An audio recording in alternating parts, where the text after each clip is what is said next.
Left my friend's house after being downgraded to the couch for the weekend while surrounded by unexpectedly invited couples. I, F29, and Josie, F30, have been friends since high school. We live apart but still keep in very regular contact. I was invited to stay with her and her husband, Leo, M30, for a few days because their town was having a huge annual festival that we were all interested in attending. They had asked me to come early this year, maybe a month or so before. They informed me they invited some college friends to stay for the weekend as well. I was excited for this because I have only met their college friends a handful of times and I know they are really close.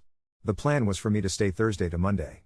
I should also preface that when Josie and Leo bought their home, I stayed with them for a month while I was between jobs. This was many years ago now, but since it has been dubbed my room, it is obviously not actually mine, but I have stayed in it every time I have visited them since. I drove 4 hours to their place on Thursday. When I arrived, their college friends were there already and I was shocked to see it wasn't just them. Josie and Leo had invited their friend Shane and his fiancée, and their friend Sarah and her husband. I have met Shane and Sarah before but not their partners. I was immediately irritated because it felt like a couple's get-together already. I have a partner of nearly 3 years who I live with, Oliver, who Josie and Leo have met several times, and he was not invited on this trip. I tried to get over the awkwardness and exchange pleasantries, until I went to go upstairs and put my bag away and Josie and Leo stopped me and told me that Shane and his fiancée were staying in that room. I was like, whoops, my bad, I should not have assumed, and asked if I was in the other, smaller guest room. They said no, Sarah and her husband were in there. They told me then that they hoped I was okay with sleeping on the couch. I was really trying not to be too annoyed or cranky about this, but I had just driven 5 hours and was under the impression I was getting a bedroom for the weekend, mostly because we had this weekend planned for months and they had never mentioned otherwise. I would not have been opposed to a couch sleep for maybe one night, but there was no way I was going to sleep on the couch for the entire weekend, especially since we'd be drinking and partying pretty heavily. I asked them why they didn't tell me plans had changed so I could get a hotel sooner, and they insisted they didn't think I'd have a problem sleeping on the couch. Apparently Sarah and her husband were planning on getting a hotel but waited too long and couldn't find an affordable one last minute. At this point I was really irritated, both by the partner situation and the sleeping arrangements. I called Oliver and he was upset for me. We both looked for hotels in the area but could not find anything affordable for the entire weekend. I told Oliver about the couples and he was annoyed to not be invited, since he likes Josie and Leo a lot. Finally, after like an hour of back and forth, Oliver asked if I wanted to come home and I honestly really did. I privately told Josie and Leo the first was uncomfortable by the situation, wished everyone a good weekend, and drove back home. I got a call Saturday morning from Josie and she said she was really disappointed that I had acted so rashly and she wished that I had stayed. I told her that I didn't understand why she didn't update me on the sleeping situation as soon as she knew about it, and she told me the only reason I was booted to the couch is because Sarah and her husband both couldn't fit. So then I asked her why she didn't invite Oliver if she had invited the other couples, and she just said sorry they hadn't thought about it. I told her that I was upset and hurt by the situation and I didn't regret leaving. I received another message from her last night saying everyone had left and she was really disappointed in me and that I ruined her weekend because she was upset the entire time. I am starting to feel bad and also FOMO from not being there. I had been really looking forward to the festival and hanging out with everyone. Anyway, Ada for leaving? Oop, I assumed I had a bed because the original plan was for me to have a bed. When we made the plans in January, we both confirmed I would be staying in a guest room. Shane and Sarah were added to the trip early April, and it wasn't until Sarah and her husband informed them they couldn't find a hotel, which, to me understanding was like a week before the trip, that Josie moved around sleeping arrangements and didn't tell me. Oop, we have been friends for 15 years, I know they are good people. I hate that we are upset with each other. I would really love for us to move past this. The couch thing is definitely annoying. I have been there. I stuck it out, but it was only for one night and there was no question of anyone being in the living room past like 10 p. You absolutely should have been given a heads up. Oop, when we made the plans back in January it stemmed from Josie and I seeing the event advertised and agreeing it sounded fun. She invited me to come stay with her for the weekend. Her husband would be there, obviously, but it was definitely meant to be a girls' weekend, which we do at least once a year. I presented it to Oliver that way and he told me to have fun. As far as I am aware, at some point Leo suggested inviting Shane, their college friend, which Josie told me about. She also mentioned that Sarah might be joining as well since she'd heard about the event and was interested. At no point did Josie or Leo mention Shane and Sarah would be bringing their partners or that sleeping arrangements would change. I have met Shane and Sarah maybe 3 or 4 times in the last 7 years. I don't even have their cell numbers, so I have no idea what happened between them and Josie and Leo planning-wise. I knew Sarah was married but didn't know Shane had just gotten engaged. So, I was invited by Josie for somewhat girls' weekend, and then eventually Leo invited Shane, I assumed to have a guy friend / not be a third wheel, and then Sarah too. The weekend just had the vibe of a bunch of friends getting together. I 100% would have invited Oliver or asked if he could come if I knew Shane and Sarah were bring their partners. Update 1. Long update ahead. I waited until the weekend to call Josie because I thought we could both use the time to cool off and think about the situation. I spent a few days parsing through your comments. When we finally got on the phone, she was instantly apologetic for how the previous weekend went, but before we went further into the convo I asked her to explain how we ended up where we did. So here are the events as she told it. Her and I made plans in January for me to come visit for this festival. Her husband, Leo, was only interested in like one day's events and wasn't planning on attending with us the rest of the time, so it was mainly a girls' weekend for us. Sometime in March, Leo mentioned the weekend to Shane, his college friend, who showed interest. Josie said it was Leo's idea to invite Shane so he'd have someone to hang out with while her and I were busy with our plans. Josie and Leo told me at this point that Shane would be there for the weekend, too. And then I guess a couple of days after that, Sarah, in the same college friend group, heard about the event from Shane and her husband decided to go as well. Josie at this point told me that their friend Sarah would also be in town for the festival. She did not tell me Sarah was planning on staying at their house because they had originally planned on getting a hotel. Somewhere between Shane being added and the festival weekend, Shane proposed to his now fiancée and then requested she be added to the trip. The Monday before the trip, Sarah and her husband called that they couldn't find an affordable hotel and asked if they could stay with Josie and Leo. When I asked Josie why she didn't just update me on the plan, she said she was feeling overwhelmed by all of the changes and worried that if I knew I'd be now sleeping on the couch, I wouldn't come. She claimed that her and Leo looked for hotels for me but also couldn't find anything affordable. She said she felt bad, she understood why I left but she wished that I hadn't, and that she spent the entire weekend feeling awful. So, she did apologize and I also apologized for leaving abruptly without talking it out. I also felt very overwhelmed by the situation, especially because I barely know Shane and Sarah, let alone their partners. That's the simplified version of that problem. Now, I also asked why they hadn't thought to invite Oliver. I said that I understood plans changed pretty fast, but there was a decent chunk of time where she knew all the couples would at least be at the festival, and she could have at least extended the invite. I said I wasn't buying the excuse that they forgot, especially since she just explained she was kind of purposefully keeping me in the dark in the hopes I wouldn't cancel. Josie admitted that the last time all four of us were together, which was last September, Oliver made a pass at Leo that made Leo really uncomfortable. It was a night we had all been out drinking and according to Leo, somehow the conversation got around to the topic of Oliver's sexuality. He's bi, and Leo made a comment about never having any sexual interaction men, to which Oliver responded, well, if you ever want to change that, let me know. I got off the phone to talk to Oliver. I know that he would never cheat on me and that he probably meant it as a joke. Oliver said he remembered the night and said it was just a joke because he could tell Leo was uncomfortable with Oliver's past dating men, and that he didn't think Leo took him seriously. He offered to call Leo and smooth it over himself, but I told him to hold off because I didn't want to make the situation worse. I just told Josie privately that Oliver didn't mean to make Leo uncomfortable and that he was sorry, and she said she'd tell Leo that. So, Josie and I are okay, even if things are still a little tense?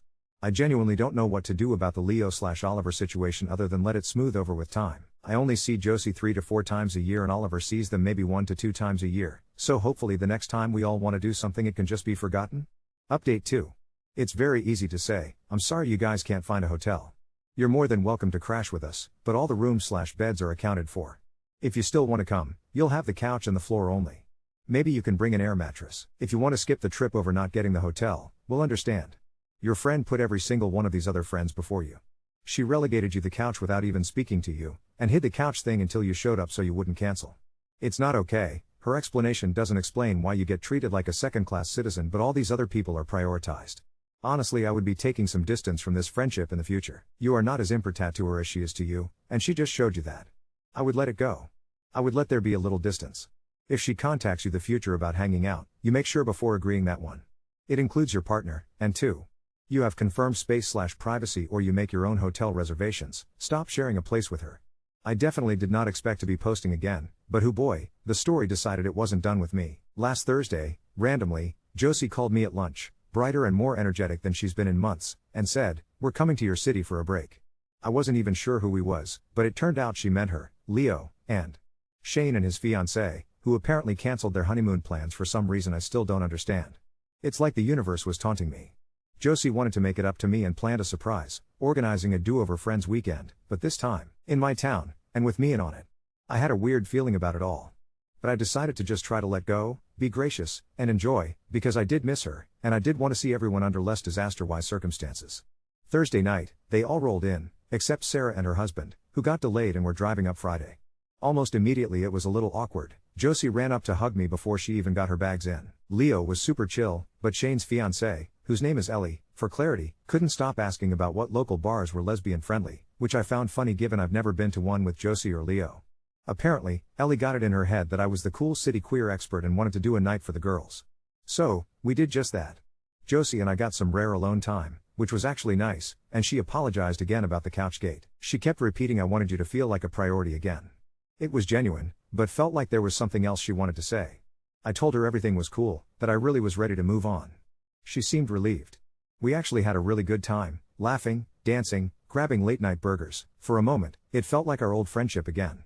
But Friday is where things got memorable. First, Sarah and her husband arrived, dragging a burst air mattress behind them and looking exhausted already. They'd gotten a flat tire on the way. My apartment is definitely not big, so I was worried about hosting 6 people, but everyone insisted on squeezing in. Sarah and her husband claimed the living room floor, and Shane and Ellie shared my office, which is really just a glorified walk-in closet with a window and a futon. Leo and Josie got my real guest room. I felt a weird vindication. Now everybody was stuck with awkward sleeping. Friday night, Ellie was intent on hunting down the coolest, weirdest club, hyping it as the apology night out. I indulged her. After all, now she was the one sleeping basically in a supply closet. We ended up all going, even the married couple contingent. The club was hilarious, too loud, too neon, not my thing, but perfectly surreal for this group. Shane got a little too drunk and started gushing about how Josie and Leo were his forever couple role models, which seemed to embarrass Leo deeply. Midway through the night, Sarah disappeared for a long time and her husband started looking pissed. When Josie tracked her down, Sarah confessed she'd gotten a phone call from her mom about the house. No more details. Tension in the air, but you never know with people. Back at my place, things got super real. I woke up at 3 a.m. to Sarah and her husband arguing quietly in the kitchen. When I checked the next morning, Sarah pulled me aside and apologized for the late-night drama. Then, out of nowhere, she said in a weirdly conspiratorial whisper, "Can I ask you something honestly? Did Josie and Leo seem off to you this trip?" Apparently, Sarah's husband had been venting about how Josie and Leo have been acting distant in their college friends group chat, like, keeping secrets and being oddly careful about sharing things. Sarah said she felt unwelcome at the festival weekend, and that she only found out she wasn't originally invited after the fact, and thought Leo was sabotaging friendship weekends because he has control issues. I was kind of taken aback, because it was the first time someone else had voiced the same "something's off here" vibe I'd noticed too. Later that day, while we were getting coffee, Leo asked if he could talk with me privately. He, very stiffly, apologized if he ever made me feel unwelcome, said he hoped there were no lingering weird feelings, and then stumbled his way through bringing up Oliver's drunk joke from last fall. I reassured him that no, Oliver hadn't been hitting on him, and that he was mortified anyone even thought he'd been serious. Leo nodded, and then said, kind of tight-lipped, "Good, because Josie didn't want to say this, but we had a big fight about it after that night and that's part of why everything got weird." He looked a little upset, like he'd said too much, and then quietly said Josie has felt caught in the middle for a while now. So, yeah. The sleeping arrangement drama, it turns out, was only the top of the iceberg. There has been a lot more going on under the surface with this whole group, a web of minor resentments and bruised egos that nobody talked about but everyone felt. Apparently, Leo and Josie disagreed about how much to mix friend groups, especially when it involves their couple college friends, and Josie's old life friends, aka me. Sarah and her husband were still sulking about being afterthoughts, and now I was realizing I'd basically been used as a buffer between 2 groups and 2 partners. And, yet, despite all this weekend actually healed a lot. Ellie decided the closet futon was weirdly cozy and declared her and Shane would crash there anytime. Sarah and her husband, after a long midday walk, came back looking more solid. Josie and I found ourselves able to talk honestly again. Even Leo, who has always felt out of place during girls' weekends, actually relaxed by Saturday night and started cracking nerd jokes about all of us being forced to sleep in wrong beds being the universe's way of integration testing friend groups. By Sunday, the mood was almost giddy, everyone swapped group selfies, and Josie said, "Next year, hotel block in advance." Lesson learned. Leo even asked if Oliver would want to join next time. So, recap, awkward apologies, late-night breakdowns, background drama, and a sleepover of disaster, but for the first time in a long time, it felt like we'd all actually aired stuff out, instead of stewing it. Will everything be perfect? No. Will I ever sleep on the couch for 3 nights again to make life easier for Josie? Absolutely not. But, I actually believe we're going to be better going forward. The festival friend weekend curse may finally be broken. So, I must have tempted fate, because it turns out that one semi-chaotic do-over weekend was just the prologue for what came next. After that giant houseful in my tiny apartment, everyone actually left on good terms. I figured we'd all fade back to normal life and awkwardly swap emojis in Messenger for a few months, but Josie FaceTimed me 3 days later. She looked frazzled as hell. Leo was in the background, hunched over a laptop, yelling at someone on speaker. Then my phone started blowing up, Sarah in one chat, Ellie in another, like a warning siren for friend group drama. The twist? Sarah and her husband, Ethan, were asking whether any of the rest of us also got texts from Josie about finding a new place for next year's festival. Apparently Josie and Leo had just put their house on the market.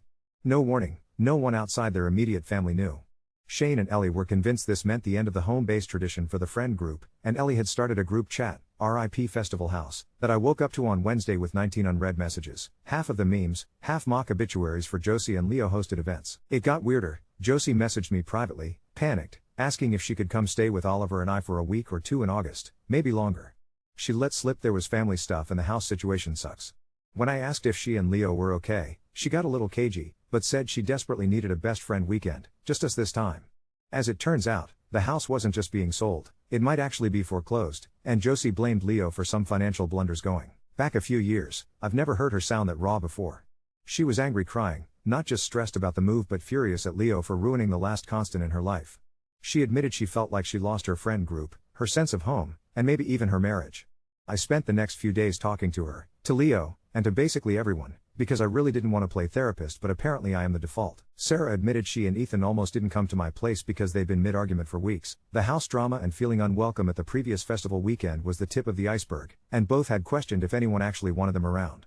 Meanwhile, Shane and Ellie, who I'd assumed were unflappable, actually called and confessed they'd called off their honeymoon because they'd been fighting about how toxic it had all gotten. Apparently, Shane felt caught in the middle of Leo versus Josie, even though he barely talks to Josie without Leo mediating. Ellie, meanwhile, kept saying how shocked she was that the girls weren't closer. You guys vibe like a family that all secretly hate each other but still go on holiday together. But you don't even get the vacation photos, the truly wild part? I was the first to finally say it. Let's bail on the festival next year. Josie lost her mind laughing and then crying and then said, I voted to sell the house so I'd never have to host 5 adults again. That was the raw honesty I'd been missing for years. The dam broke. Sarah and Ellie, then even Leo and Shane, admitted that they didn't love the festival, only the excuse to hang out, and maybe it was time to stop repeating old college scripts. I confessed how it's always been exhausting to slot in with Josie's campus crew, or feel like the single friend when everyone else was nesting, then get demoted to a couch, but never speak up. Suddenly we weren't fighting about sleeping arrangements or old feuds or missed invitations, we were all actually talking. Oliver, who'd been listening with an eyebrow cocked, finally jumped in and said, you could all just come here for a random weekend. No festival. No schedule. Just, I don't know, movies and card games and pizza and everyone sleeps in a pile. I'll even take the couch. Which is how, in the middle of the meltdown, we booked an Airbnb for midwinter in my city, not for a festival, not for a big plan, just to hang out, try to be adults with boundaries, and, most importantly, to promise nobody would end up on the floor twice in a row. The kicker? Josie spent 2 weeks at ours, and for the first time since college, we had actual grown-up conversations. No old roles to fall back on. No Jenga tower of inside jokes, no couples alliances. While she was here, she and Leo did some remote couples therapy, with Oliver's homemade snacks as bribery. Sarah called her mom for advice, and Ellie drafted a spreadsheet for fair sleeping allocations. When Josie finally left, she told me she felt like our friendship was finally about the present, not nostalgia. So, what actually changed? I think we admitted things suck sometimes, that we missed how it felt to be prioritized but also how easy it is to take old friends for granted, and that none of us had been totally honest with each other for years. The friend group isn't fixed yet, but for the first time, it feels real. I won't be anyone's fallback couch again, and they won't let things fester, either. It's honestly starting to feel like this group is cursed when it comes to planning a single weekend. But now that several months have passed since the whole festival friends couch-a-palooza and the everything is broken conversations, I can't even pretend things haven't gotten drastically weirder, and, I'll admit, more interesting, than I could have expected. First off, I guess necessity really is the mother of invention, because after Josie's 2-week stay at ours, which turned into a crash course in both sharing a tiny apartment and honest friendship, the group chat for our anti-festival winter weekend blew up.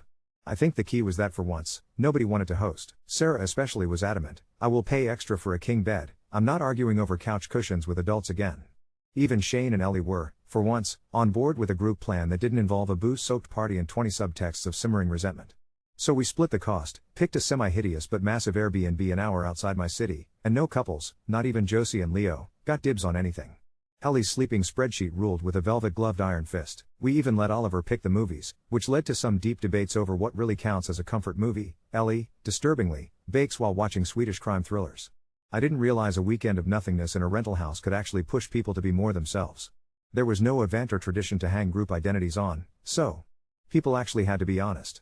At 2 a.m., mid-overly competitive card game, blame Sarah and Ethan for bringing one of those get-to-know-you decks. Leo volunteered why he'd pushed so hard for festival weekend every year.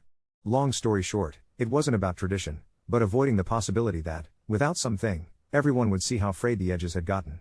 Shane actually admitted he'd always felt like the replaceable friend, The one Josie and Leo invited just so neither would look like they were excluding the others. By 4 a.m., we'd all confess something, in my case, that I genuinely dreaded those trips after the first time I was left out of group texts, but kept going because that's what old friends do, and Sarah, impressively, managed to cry and laugh at the same time. Even Oliver ended up sharing, with Leo, how weird it can feel to always be the token plus one, especially when he could sense the tension and was never quite sure if he was really invited or just tolerated. We even had a whole hour where we just talked about old inside jokes that, frankly, weren't funny anymore, and gave each other permission to retire them. Okay, if you want pure drama, by Sunday, Ethan, Sarah's husband and usually the quietest person in any room, came out of nowhere and announced that he'd found a job in my city. Sarah immediately burst into tears, the happy kind.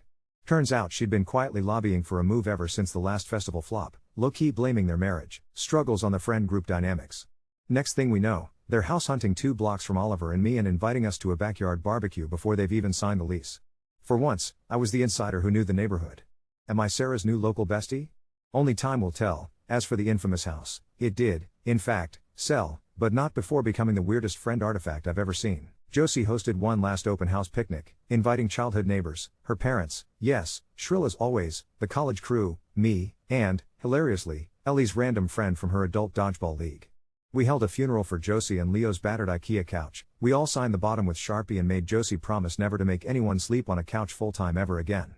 When I say we sent that piece of furniture out in style, I'm talking about poor, bemused prospective buyers, having to tour around a group of semi-drunk adults toasting a sofa with LaCroix. Afterwards, Josie admitted she felt freer than she had in years. She and Leo started couples therapy in earnest, and while they hit some rough patches, they even trial separated for a month, with Josie bunking yet again at mine while Leo moved in with Shane to reconnect with my single self. Both swear it changed things for the better. Josie actually sent me flowers with a note, never again making you third wheel to a train wreck. Love you. It made me ugly cry. Ellie decided that, after seeing how fragile everyone's relationships were, she wanted her wedding to be, quote, just us, somewhere weird and small.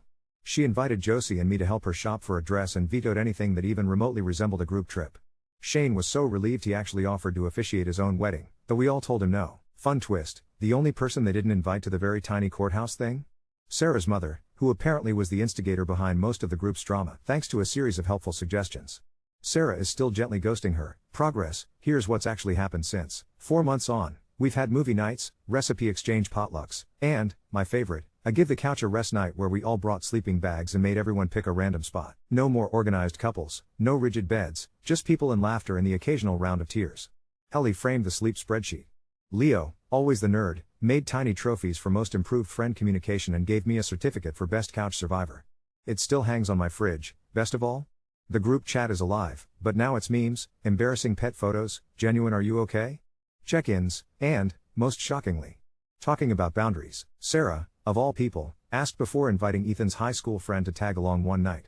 Josie started her own group for just me, her, and Oliver, so we always have a weekend just for us. Ellie threatened to tattoo the Airbnb's Wi-Fi password as a joke, never again. I started referring to the past year as the festival exorcism. I think it caught on. I'll be honest, I still worry, sometimes, that a text or invite will drag me back into old comfort zone hell. But last month, Josie sent an actual snail mail card. Who even does that? With a ridiculous picture of us from that first sleepover 10 years ago and a note that just said, thank you for being the friend who stuck around, even when none of us deserved it. And thanks for finally telling us the truth about ourselves. Okay, I may have cried again, so, was it a messy, uncomfortable, emotionally exhausting year of friendship reckonings, accidental group therapy, and too many bad sleeping surfaces? Absolutely. But would I trade it for another perfect, Instagrammable festival weekend where everyone pretends? Not a chance.